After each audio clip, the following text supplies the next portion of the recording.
Welcome to Coffee and Tea Advent Countdown, Day 9.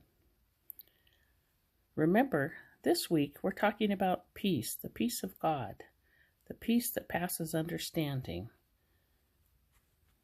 and the peace that calms us in a storm. As the evening came, Jesus said to his disciples, "Let's cross to the other side of the lake." So they took Jesus in the boat and started out, leaving the crowds behind, although other boats did follow them. But soon a fierce storm came up. High waves were breaking into the boat, and it began to fill the water. Jesus was sleeping in the back of the boat with his head on a cushion. The disciples woke him up, shouting, "Teacher, don't you care that we're going to drown?" When Jesus woke up, he rebuked the wind and said to the waves, "Silence, be still." Suddenly the wind stopped, and there was a great calm. Then he asked them, "Why are you afraid? Why do you still have no faith?" The disciples were absolutely terrified. "Who is this man," they asked each other, "that even the wind and waves obey him?" Now, where is the peace, you ask? In this translation, they used the word silence. I'm going to switch over to another translation and show you that it really says, "Peace, be still." Now, this is an English Standard Version.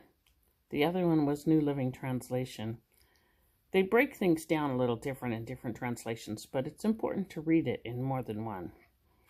So in this one, it says in verse 39, "And he awoke and rebuked the wind and said to the sea, 'Peace, be still.'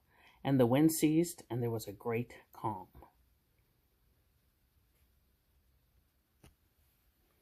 That verse was in Mark 4. And if you read the rest of the chapter, you'll read a few parables and other interesting stories that Jesus shares with us. And I say Jesus shares because it's a story of Jesus that we're following.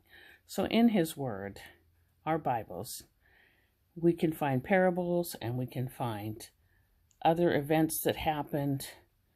And the parables that Jesus tells are actually little stories that are there to teach us things. Now, him calming the sea was not a story. It was a real-life event that happened. And in the same way, during this week when there's only a couple weeks before Christmas, and you may be stressing or frazzled over getting projects done at work or getting your shopping done, but I want you to know that whatever you're doing, whatever your project is, whatever you need to get done, God is with you. And Jesus will still the storm that is going on around you. He will give you the peace. But see, the thing is, those disciples, they woke Jesus up. They said, "Hey, Jesus, help."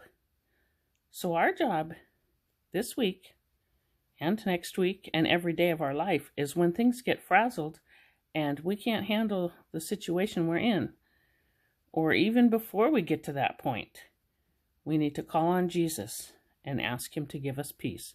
And he will give you peace. Remember yesterday's verse? He will keep perfect peace whose mind is stayed on him. Let's stay in that perfect peace. Let's keep that peace be still today in his word. Thank you for joining us.